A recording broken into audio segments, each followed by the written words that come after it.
آج ہماری اکثریت نماز کو چھوڑ نہیں رہی، نماز کو برباد کر رہی ہے میرے بھائی۔ ایک ہوتا ہے کہ انسان کو مجبوری ہے، کسی مجبوری کی وجہ سے ہاسپٹل چلا گیا، ڈاکٹر کے پاس چلا گیا، نماز کے ٹائم مسجد میں، وہ تو مجبوری میں چھوڑا نا، تو نماز برباد کر رہا ہے۔ ہوٹلوں میں بیٹھ کے آئی پی ایل میچ دیکھ رہا ہے، نماز نہیں پڑھ رہا ہے، بیٹھ کے تاش کھیل رہا ہے، نماز نہیں پڑھ رہا ہے، رات کو 2 بجے تک سوشل میڈیا پہ لگا ہوا ہے اور صبح فجر میں کھراٹے مار کے سو رہا ہے۔ یہ نماز چھوڑ نہیں رہا، نماز کو برباد کر رہا ہے۔ اور جو نماز کو برباد کرے گا، قرآن کہتا ہے وَاتَّبَعُوا الشَّهَوَاتِ، وہ شہوتوں کا غلام بن جائے گا، وہ خواہشات کا غلام بن جائے گا، وہ زنا بھی کرے گا، وہ بدکاری بھی کرے گا، وہ لڑکیوں کے ساتھ چیٹنگ بھی کرے گا، وہ غیر محرم سے تعلقات بھی قائم کرے گا، خواہشات کا غلام بن جائے گا وہ انسان۔ اس لیے میں اپنے نوجوان بھائیوں سے کہنا چاہتا ہوں، یاد رکھو میرے نوجوان ساتھیوں، نماز کا خواہشات سے بڑا گہرا تعلق ہے۔ اگر آپ کو یہ لگتا ہے کہ خواہشات کے بندھن میں آپ بندھے ہوئے ہیں، گندی عادتیں اور بری عادتیں آپ کا پیچھا نہیں چھوڑ رہی ہیں، موبائل کی لت کے شکار ہیں آپ، نشے کی لت کے شکار ہیں آپ، زنا کی لت کے اللہ نہ کرے شکار ہیں آپ، قرآن کریم ایک نسخہ بتا رہا ہے، نماز کے سچے پابند بن جاؤ، نماز کے سچے پابند بن جاؤ، انشاءاللہ خواہشات کے بندھن ٹوٹ جائیں گے اور خواہشات کی غلامی سے بچ جاؤ گے۔ اس لیے کہ جو نمازوں کو برباد کرتا ہے وہ شہوتوں کا غلام ہو جاتا ہے، اور جو نماز کا پابند ہوتا ہے شہوتیں اس کو اپنا غلام نہیں بنا پاتی۔ اسی لیے اللہ قرآن کے 21ویں بارے میں کہتا ہے ان الصلاۃ تنہی عن الفحشاء والمنکر، بے شک نماز بے حیائی سے اور برائی سے روکتی ہے۔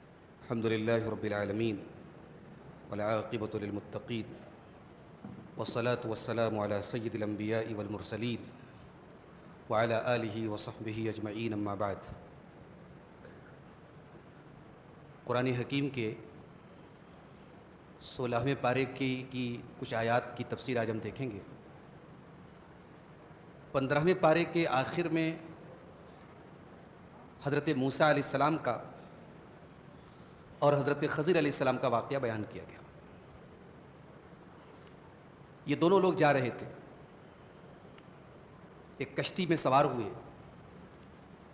اور حضرت خضر نے اس کشتی کا ایک تختہ نکال دیا۔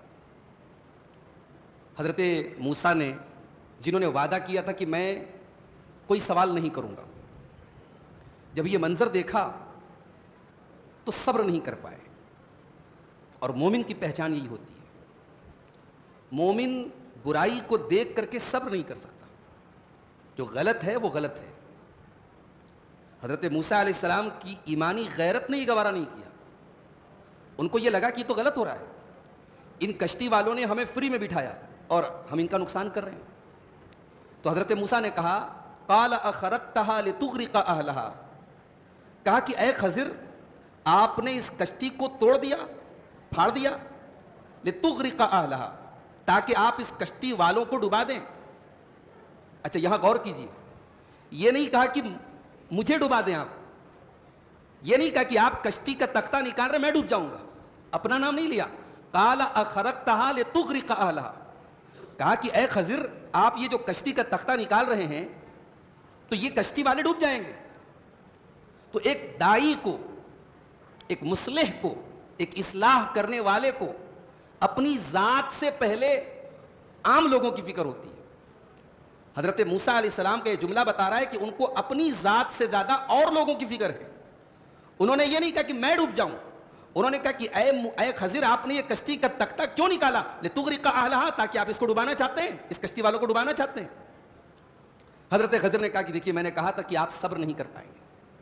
کہا اچھا غلطی ہو گئی، اب آپ سے کوئی اور سوال نہیں کروں گا۔ اور آگے بڑھے، حتی اذا لقیا غلاما فقتلہ قال اقتلت نفسا زکیۃ بغیر نفس لقد جئت شیئا نکرا۔ آگے ایک بچے سے ملاقات ہوئی، حضرت خضر نے اس بچے کو قتل کر دیا۔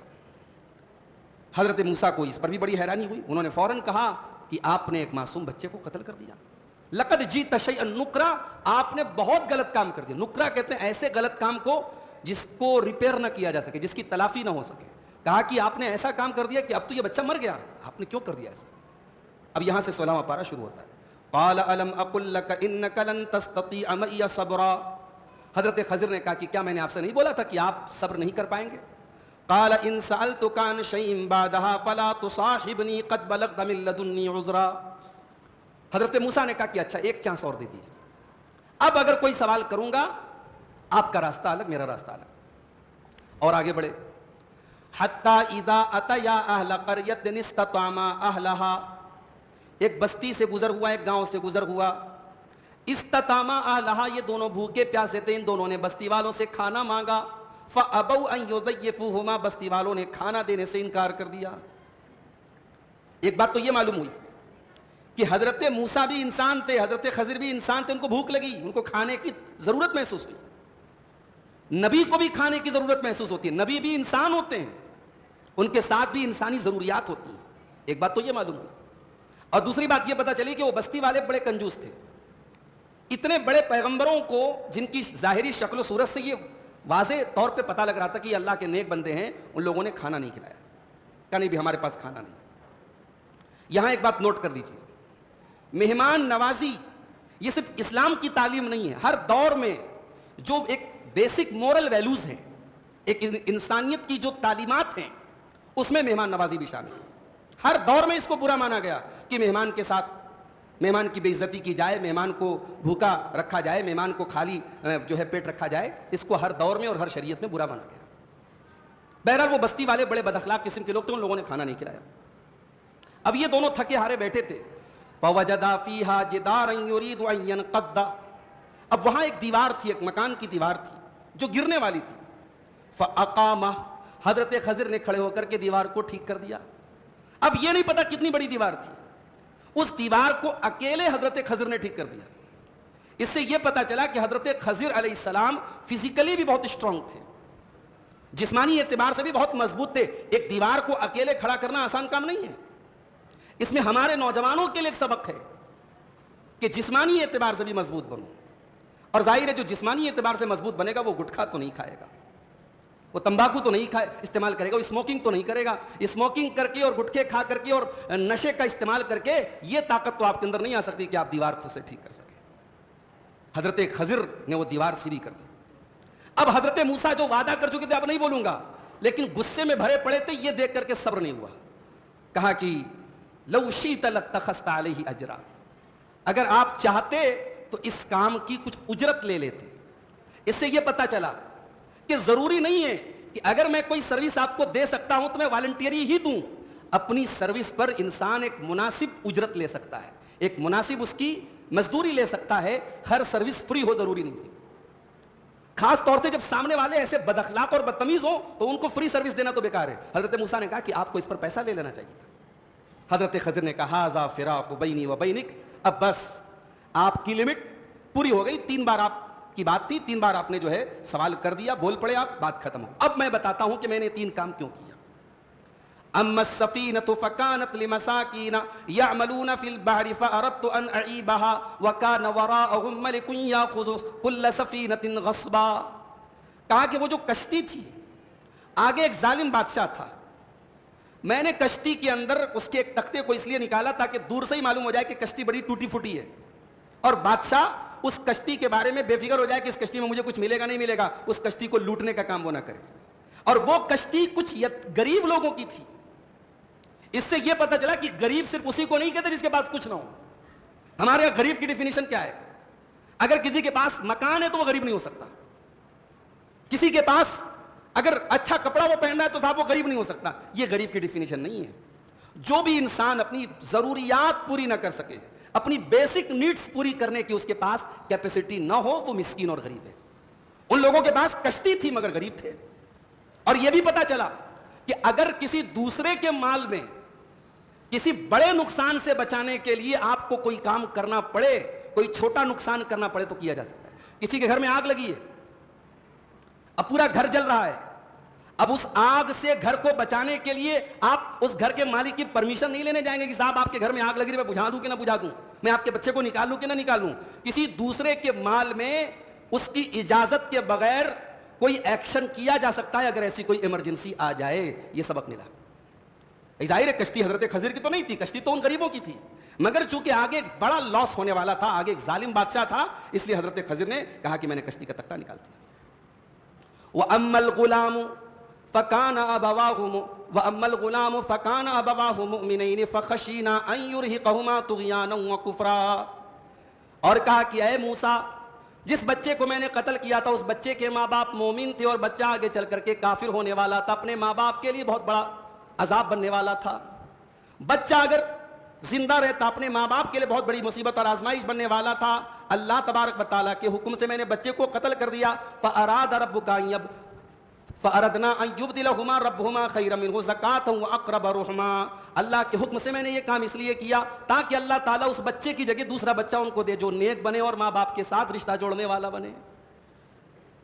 اب ذرا غور کیجیے میرے بھائی, وہ بچہ جس دن پیدا ہوا رہا ہوگا اس کے ماں باپ خوش ہوئے ہوں گے کہ نہیں ہوئے ہوں گے, اور وہ بچہ جس دن مرا ہوگا اس کے ماں باپ غمگین ہوئے ہوں گے کہ نہیں ہوئے ہوں گے.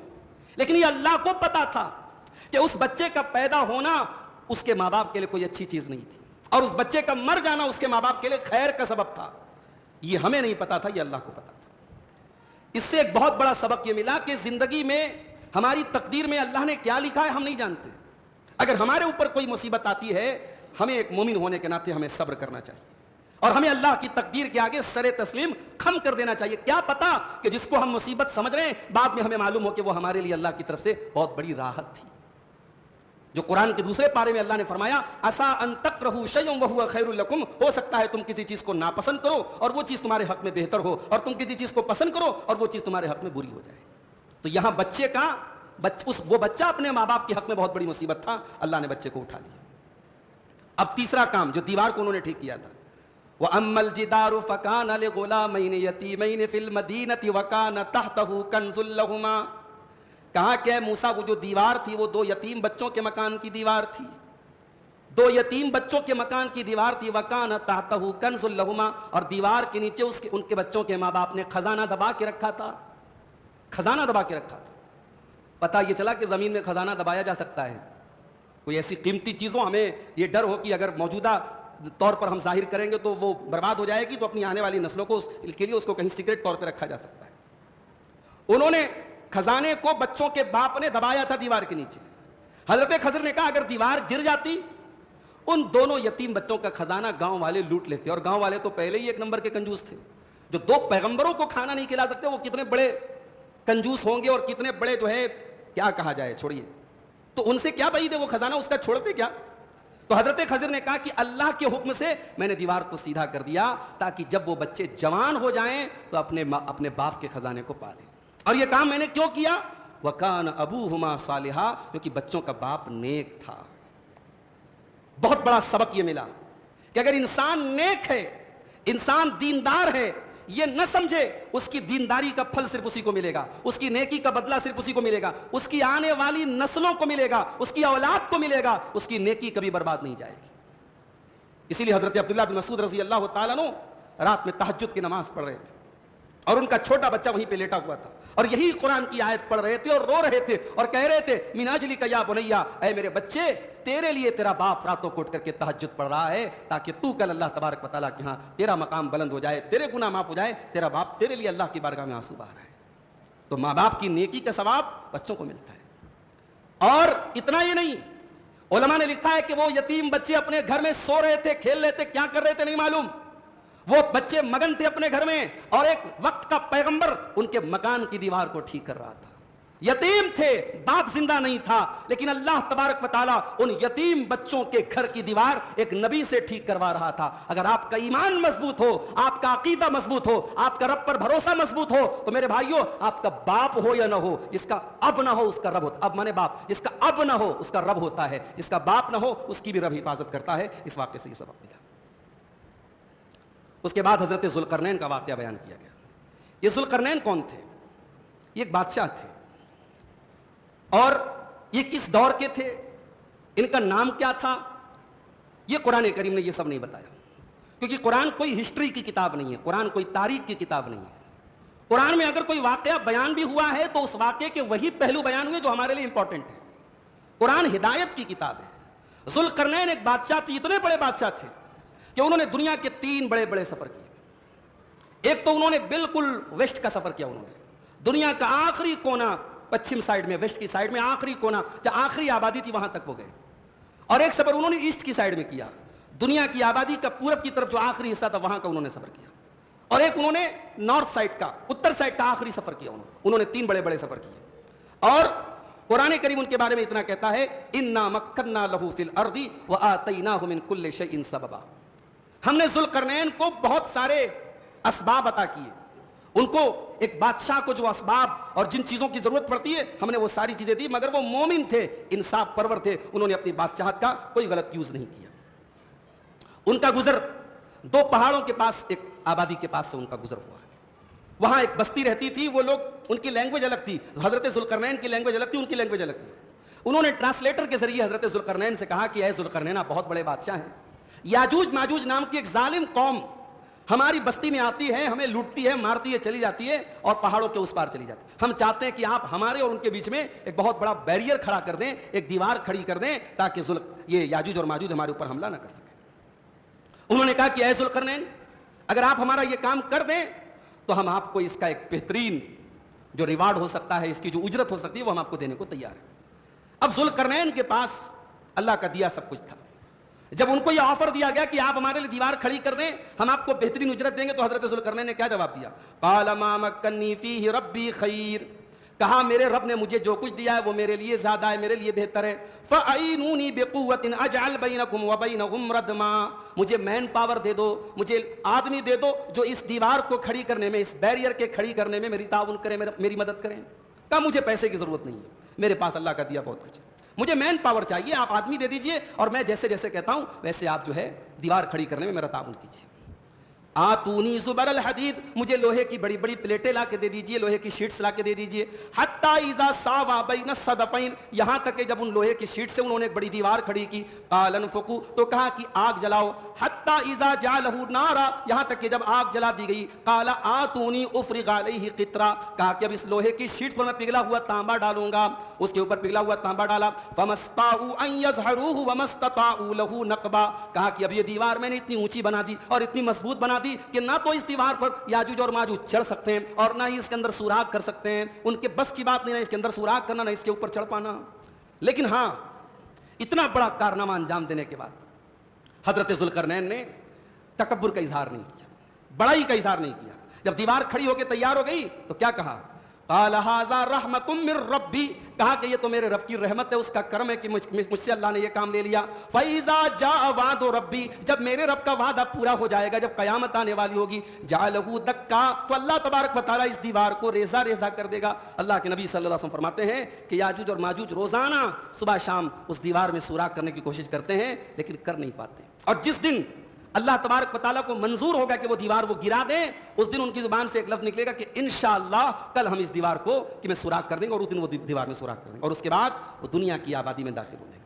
قیامت کے پہلے قیامت کی بڑی بڑی نشانیوں میں سے ایک نشانی یہ بھی ہے کہ یاجوج اور ماجوج نام کی یہ ایک فسادی قوم ہوگی، یہ وحشی ٹائپ کے لوگ ہوں گے جو بہت خون خرابہ کریں گے، یہاں تک کہ آسمان میں بھی یہ لوگ تیر چلائیں گے، آسمان میں تیر چلائیں گے اور وہ تیر واپس جب لوٹے گا تو خون آلود ہو کر کے لوٹے گا۔ یہ گویا نعوذ باللہ اللہ کے فرشتوں کے اوپر جو ہے یہ اپنی دانش میں اپنی سمجھ کے حساب سے یہ سوچیں گے کہ ہم اللہ کے فرشتوں کو مار رہے ہیں، یہ ان کی چھوٹی سمجھ ہوگی۔ بہرحال پھر اللہ تبارک و تعالیٰ کا عذاب آئے گا اور ان کی گدیوں میں ایک ایسا کیڑا پڑ جائے گا جو ان کا کام ختم کر دے گا۔ یہ سارا معاملہ قیامت کے پہلے ہوگا۔ حضرت ذوالقرنین نے جب وہ ڈیم بنایا اور وہ دیوار بنائی تو انہوں نے کہا کہ یہ میرے رب کا کرم ہے کہ میں نے یہ بنایا ہے، جب میرے رب کا وعدہ پورا ہوگا اتنی مضبوط دیوار باقی نہیں بچے گی اور یہ ختم ہو جائے گی، اور میرے رب کا وعدہ بالکل سچا ہے۔ اس کے بعد اللہ تعالیٰ نے ان لوگوں کا ذکر کیا جو سب سے زیادہ گھاٹے اور خسارے میں ہیں۔ کون لوگ ہیں؟ قُلْ هَلْ نُنَبِّئُكُمْ بِالْأَخْسَرِينَ أَعْمَالًا، اے نبی آپ کہہ دیجئے کیا میں تم کو سب سے زیادہ خسارے والے اور نقصان والے لوگوں کے بارے میں نہ بتا دوں؟ الَّذِينَ ضَلَّ سَعْيُهُمْ فِي الْحَيَاةِ الدُّنْيَا، جن کی دنیا کی ساری کوششیں بیکار ہو جائیں گی۔ وَهُمْ يَحْسَبُونَ أَنَّهُمْ يُحْسِنُونَ صُنْعًا، اور وہ یہ سمجھتے ہوں گے کہ ہم بہت نیک عمل کر رہے ہیں، دنیا میں نماز پہ نماز پڑھ رہے ہیں، ہر سال عمرہ کر رہے ہیں، حج کر رہے ہیں، اللہ تعالیٰ کے یہاں زیرو ہے، زیرو، کوئی شمار نہیں، کوئی کاؤنٹ نہیں۔ کیوں؟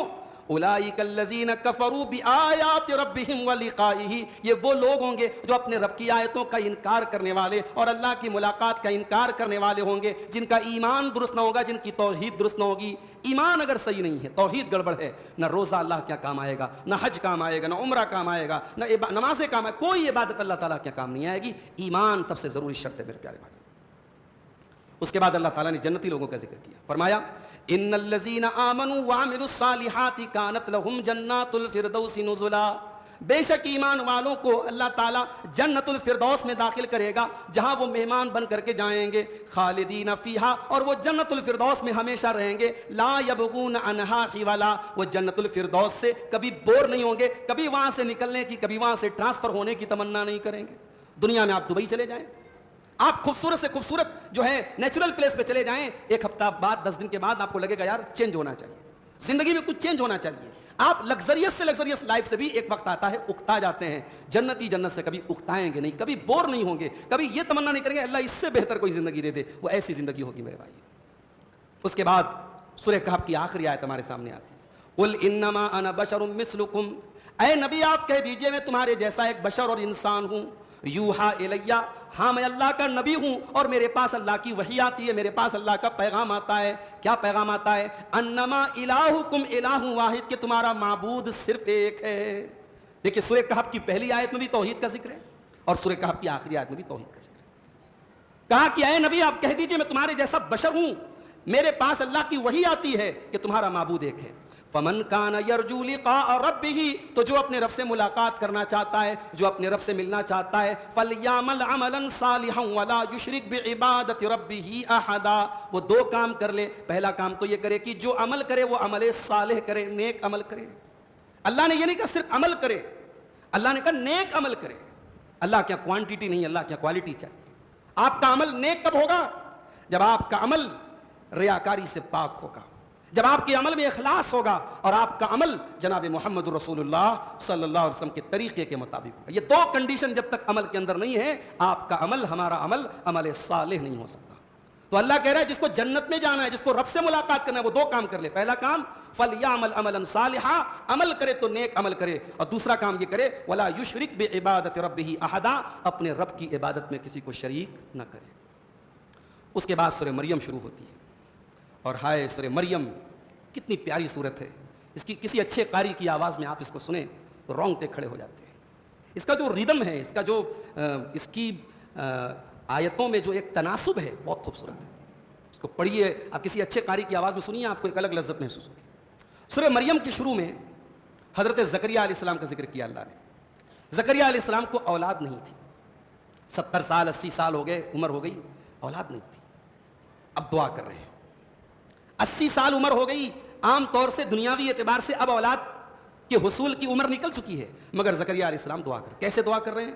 ذکر رحمت ربک عبدہ زکریا اذ نادى ربہ نداء خفیا قال رب انی وہن العظم منی واشتعل الراس شیبا ولم اکن بدعائک رب شقیا۔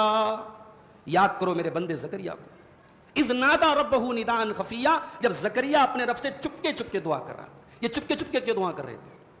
یہ چپکے چپکے دعا اس لیے کر رہے تھے کہ دنیا مذاق نہ اڑائے کہ صاحب 80 سال کے بڑے میاں اللہ سے بیٹا مانگ رہے ہیں۔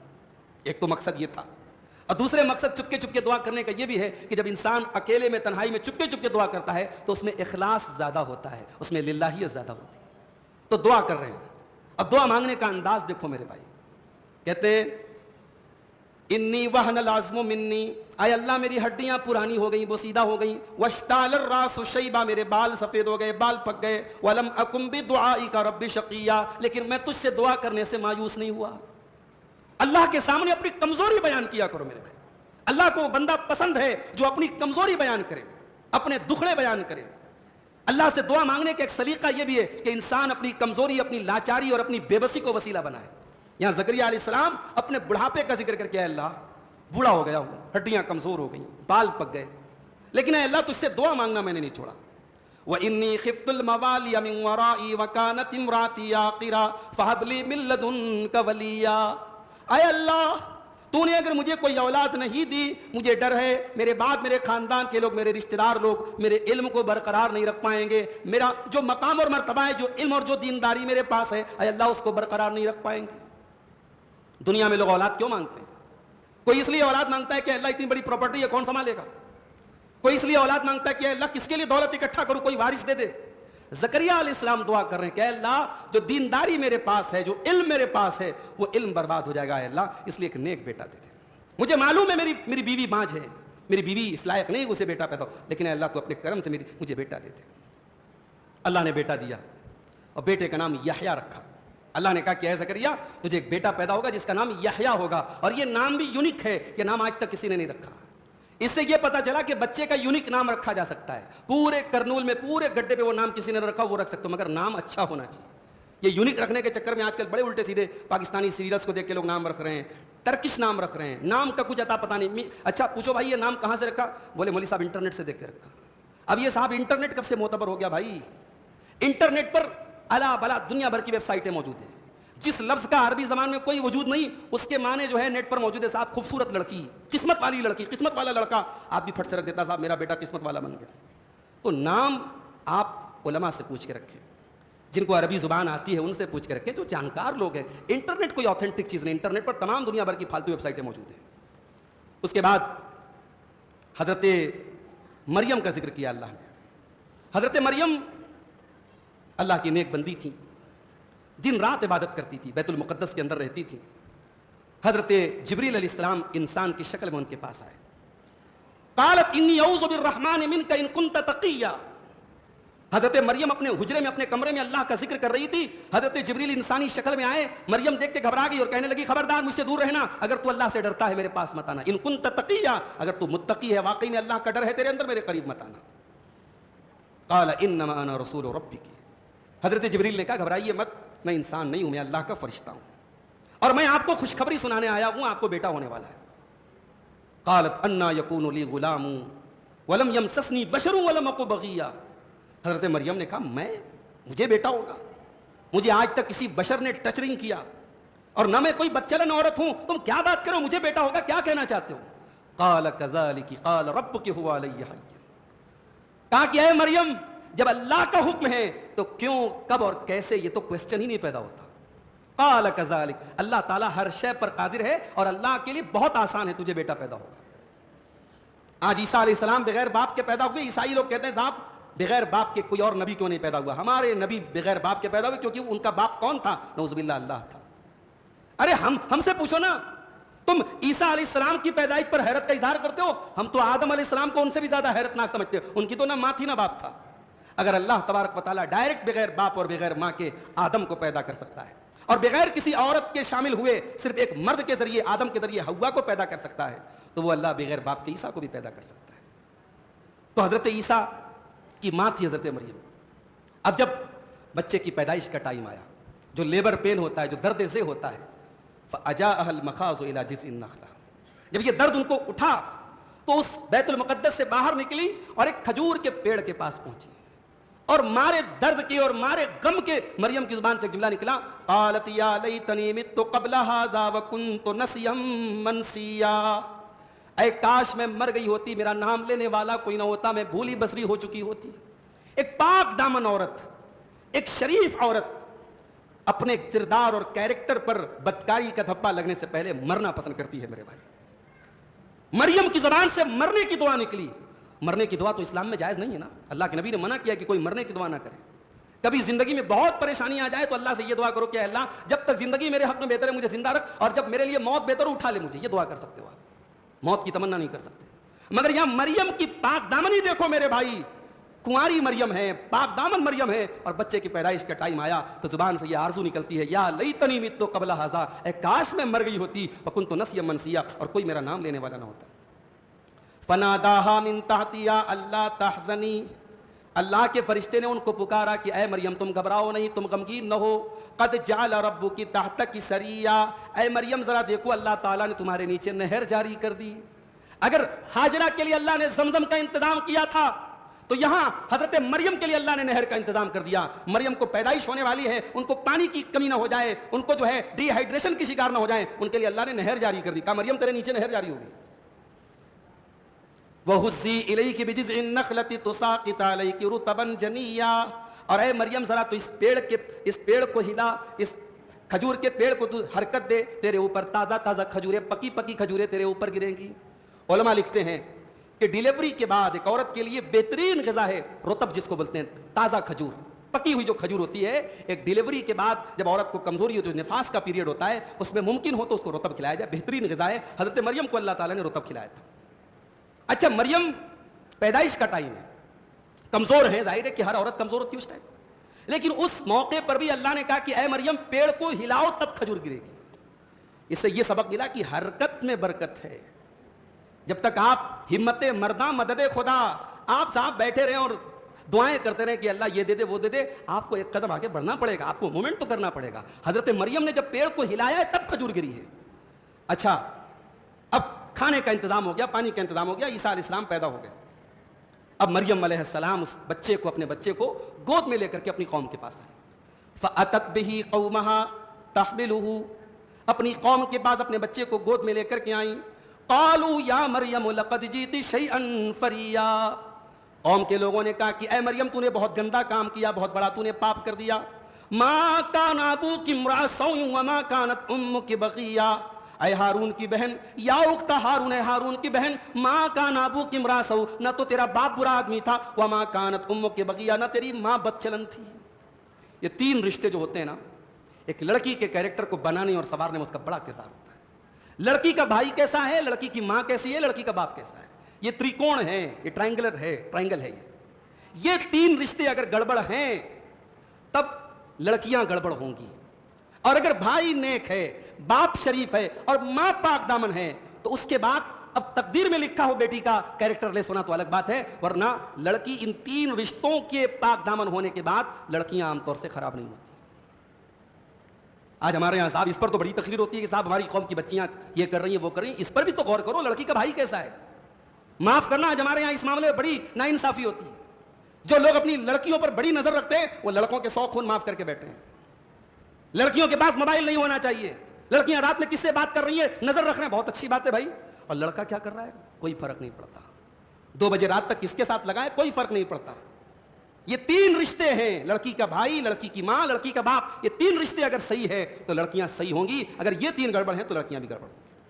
کہا کہ اے ہارون کی بہن, ان کے بھائی کا نام ہارون تھا, کہا اے ہارون کی بہن, تیرا بھائی ہارون ایک انسان ہے, تیرا باپ نے ایک آدمی ہے, تیری ماں شریف ہے, تو کیسے بدچلن نکل گئی.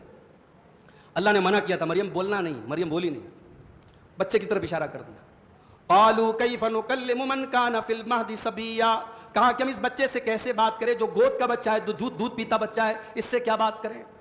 کہا مریم تو بتا, تو یہ دھبا کہاں سے لے کے آئی, تو یہ پاپ کہاں سے لائی. جب ایک پاک دامن ماں کے اوپر زنا کی تہمت لگی, اللہ نے اس ماں کی بے گناہی کو ثابت کرنے کے لیے اس کے دودھ پیتے بچے کو زبان دے دی. اور حضرت مریم کی گود کا وہ بچہ جسے دنیا عیسیٰ ابن مریم کے نام سے جانتی ہے, وہ بچہ اپنی ماں کی گود سے بولا, قال انی عبد اللہ آتانی الکتاب وجعلنی نبیا وجعلنی مبارکا اینما کنت واوصانی بالصلاۃ والزکاۃ ما دمت حیا. کہو لوگوں کان کھول کر کے سن لو, میں عیسیٰ ہوں, میں اللہ کا بندہ ہوں. ایک عجیب بات بتاؤں آپ کو, عیسائی کہتے صاحب ہم لوگ عیسیٰ علیہ السلام کو مانتے ہیں, we are Christian, we follow Jesus Christ, ہم عیسیٰ مسیح کو مانتے ہیں. ان سے پوچھو ارے تم کون سے عیسیٰ کو مانتے ہو جو عیسیٰ دنیا میں پیدا ہونے کے بعد سب سے پہلا لفظ اس کے منہ سے نکلا انی عبداللہ, میں اللہ کا بندہ ہوں. تم اس عیسیٰ کی پہلی بات نہیں مانتے, تم کہتے ہو عیسیٰ سن آف گاڈ ہے, اللہ کا بیٹا ہے. عیسیٰ پہلا جملہ کہہ رہا ہے میں اللہ کا بندہ ہوں, اور تم اس کو اللہ کا بیٹا مانتے ہو. جس عیسیٰ کی تم پہلی بات نہیں مانتے, تم کون سے کرسچن ہو, تم نہیں مانتے اس کو عیسیٰ علیہ السلام. پہلا جملہ ان کے منہ سے نکلا میں اللہ کا بندہ ہوں, اللہ نے مجھے نبی بنایا ہے, اللہ نے مجھے کتاب دی ہے, اور اللہ نے مجھے برکت والا بنایا ہے. اچھا برکت والا کیسے بنایا ہے؟ آدم کے بیٹوں میں کسی کو اتنی لمبی عمر نہیں ملی جتنی عیسیٰ علیہ السلام کو ملی. کون سا سن چل رہا ہے بھائی, 2024, اور ابھی کب آئیں گے حضرت عیسیٰ نہیں پتا, قیامت کے پہلے آئیں گے. 2024 سال دنیا سے ان کو اللہ نے زندہ اٹھایا ہے, یعنی ابھی بھی وہ زندہ ہیں, اور اکلوتے نبی ہیں جو آسمان پر جن کو زندہ رکھا گیا ہے, اور ابھی وہ دنیا میں آئیں گے, اس کے بعد ان کی نیچرل ڈیتھ ہوگی. اتنی لمبی عمر آدم کے بیٹوں میں سے کسی کو نہیں دی گئی. وجعلنی مبارکا, میں برکت والا اللہ نے مجھے بنایا ہے, اور مجھے نماز اور زکوٰۃ کا حکم دیا اللہ نے جب تک میں زندہ رہوں. وبرم بوالدتی, اور مجھے اپنی ماں کے ساتھ اچھا سلوک کرنے والا اللہ نے بنایا ہے. ان کی تو باپ نہیں تھے نا, ان کی تو صرف ماں تھی.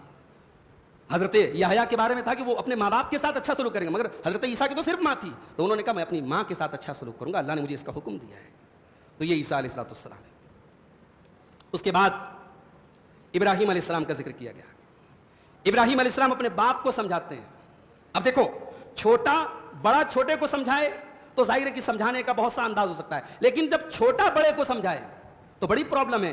چھوٹے کو یہ بھی لحاظ رکھنا ہے کہ میں چھوٹا ہوں, سامنے میرا بڑا ہے, اس کو ادب کا بھی لحاظ رکھنا ہے اور اس کو پیغام بھی دینا ہے. یا ابراہیم کو اپنے باپ کو توحید سمجھانا ہے, باپ مشرک ہے, باپ کافر ہے, ابراہیم مومن ہے, ابراہیم موحد ہے. اب کیسے ایک بیٹا اپنے باپ کو تبلیغ کر رہا ہے, ذرا ان کا انداز دیکھو. اللہ کہتا ہے وَاذْكُرْ فِي الْكِتَابِ إِبْرَاهِيمَ إِنَّهُ كَانَ صِدِّيقًا نَبِيًّا. یاد کرو میرے بندے ابراہیم کو, اذ قال لأبیہ یا ابت لم تعبد ما لا يسمع ولا يبصر ولا يغني عنك شيئا. جب انہوں نے اپنے باپ سے کہا کہ اے ابا جان آپ کیوں ایسی چیزوں کی عبادت کرتے ہیں جو دیکھ نہیں سکتی, جو سن نہیں سکتی, جو آپ کو نفع اور نقصان نہیں پہنچا سکتی. یا ابت انی قد جاءنی من العلم ما لم یاتک فاتبعنی اہدک صراطا سویا. اے ابا جان میرے پاس وہ علم آیا ہے جو آپ کے پاس نہیں آیا ہے. اے ابا جان آپ مجھے فالو کیجئے, میں آپ کو سیدھے راستے پہ لے کے چلوں گا. یہ نہیں کہا کہ میں عالم ہوں آپ جاہل ہیں. سامنے باپ ہے تو انداز دیکھو بات کرنے کا, کہہ رہے میرے پاس وہ علم ہے جو آپ کے پاس نہیں ہے, آپ مجھے فالو کیجئے, میں آپ کو سیدھے راستے پہ لے کے چلوں گا. اس کے بعد بڑے پیار سے کہتے ہیں یا ابت لا تعبد الشیطان. اے ابا جان آپ شیطان کی پوجا نہ کیجئے, شیطان کی عبادت نہ کیجئے. ان الشیطان کان للرحمن عصیا. شیطان تو رحمان کا بہت بڑا نافرمان ہے. اچھا کیا ابراہیم علیہ السلام کے جو باپ تھے وہ شیطان کی پوجا کرتے تھے؟ شیطان کی تو پوجا نہیں کرتے تھے. لیکن یہاں ابراہیم کہہ رہے شیطان کی پوجا مت کرو.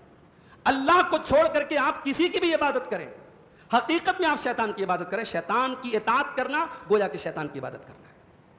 کوئی اگر اللہ کے کسی ولی کی قبر پہ جا کے سجدہ کر رہا ہے, کسی نبی کی عبادت کر رہا ہے, وہ یہ خوش فہمی میں نہ رہے کہ صاحب میں تو اللہ کے ولی کی عبادت کر رہا ہوں. ارے تو بھی شیطان کی عبادت کر رہا ہے. جو بھی شرک کرتا ہے وہ شیطان کی عبادت کرتا ہے, اور قرآن کریم کی سائنس یہ ثابت ہوتا ہے. لا تعبد الشیطان. ابا جان شیطان کی عبادت مت کیجیے. یا ابت انی اخاف ان یمسک عذاب من الرحمن فتکون للشیطان ولیا. اے ابا جان مجھے ڈر اس بات کا ہے کہ کہیں اللہ کا عذاب آپ کو نہ لاحق ہو جائے, کہیں اللہ کا عذاب آپ کو پکڑ نہ لے, اللہ کے عذاب میں آپ گرفتار نہ ہو جائیں. اے ابا جان آپ جلدی سے توحید کے راستے پر آ جائیے. بار بار ابا جان یا ابتی کہہ کے بڑے پیار سے, بڑی محبت سے, بڑے اخلاق سے اپنے باپ سے بات کرتے ہیں. لیکن باپ کا ری ایکشن کیا ہوتا ہے؟ قال راغب انت عن آلہتی یا ابراہیم. اے ابراہیم خبردار, کیا تو میرے معبودوں کو چھوڑنے کی بات کر رہا ہے؟ لئن لم تنتہی لارجمنک. اگر تو اپنی حرکت سے باز نہ آیا اے ابراہیم میں پتھروں سے مار مار کے تجھے ختم کر دوں گا. واہجرنی ملیا, دور ہو جا, میری نظروں سے دور چلا جا. بیٹے کی اتنی محبت بھری گفتگو کے سامنے باپ کا یہ ری ایکشن تھا. باپ نے جان سے مارنے کی بات کہی, اور باپ نے یہ نہیں کہا میرے بیٹے, باپ نے کہا اے ابراہیم. اب بیٹا بھی نہیں بول رہا ہے, ابراہیم بول رہا ہے, اور کہہ رہا ہے دور ہو جا میری نظر سے. اگر تو اپنے باپ دادا کا مذہب نہیں, اس کو نہیں اپنائے گا تو دور ہو جا میری نظر سے. ابراہیم علیہ السلام نے اپنے باپ کو چھوڑ دیا. کہا ابا جان سلام علیک, میں آپ کو چھوڑ کے جا رہا ہوں, لیکن آپ کے لیے اللہ سے دعا کروں گا. ابراہیم علیہ السلام نے اپنے باپ کو چھوڑا. اللہ کی توحید کے لیے جب کوئی کسی کو چھوڑتا ہے, سبق یاد کر لو میرے بھائی. اللہ کے نبی کی حدیث بھی ہے من ترک شیئا للہ. جب اللہ تعالیٰ کے لیے کوئی بندہ کوئی چیز چھوڑتا ہے اللہ اس کا بہترین بدلہ اس کو دیتا ہے. ابراہیم علیہ السلام نے اپنے باپ کو چھوڑا تھا, اللہ نے انہیں نبیوں کا باپ بنا دیا. ابراہیم علیہ السلام کے بعد جتنے پیغمبر آئے سب ان کی اولاد میں سے آئے. انہوں نے اپنے باپ کو چھوڑا تھا, اللہ نے ان کو آنے والے تمام نبیوں کا باپ بنا دیا. یہ ہوتی ہے اللہ کی توحید کی برکت میرے پیارے ساتھی. اس کے بعد نبیوں کا ذکر کرنے کے بعد اللہ نے نالائق لوگوں کا ذکر کیا. نبیوں کے بعد کچھ نالائق لوگ آئے. کون نالائق لوگ آئے؟ فخلف من بعدهم خلف اضاعوا الصلاة واتبعوا الشهوات فسوف يلقون غيا. نبیوں کے بعد ایسے نالائق لوگ آئے جنہوں نے نمازوں کو برباد کیا. دیکھیے نماز کو چھوڑنے کی بات نہیں کہی اللہ نے, نماز کو برباد کرنے کی بات کی.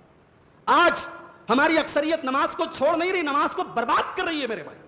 ایک ہوتا ہے کہ انسان کو مجبوری ہے, کسی مجبوری کی وجہ سے ہاسپٹل چلا گیا, ڈاکٹر کے پاس چلا گیا, نماز کے ٹائم مسجد میں, وہ تو مجبوری میں چھوڑا نا, تو نماز برباد کر رہا ہے. ہوٹلوں میں بیٹھ کے IPL میچ دیکھ رہا ہے, نماز نہیں پڑھ رہا ہے. بیٹھ کے تاش کھیل رہا ہے, نماز نہیں پڑھ رہا ہے. رات کو 2-2 بجے تک سوشل میڈیا پہ لگا ہوا ہے, اور صبح فجر میں کھراٹے مار کے سو رہا ہے. یہ نماز چھوڑ نہیں رہا, نماز کو برباد کر رہا ہے.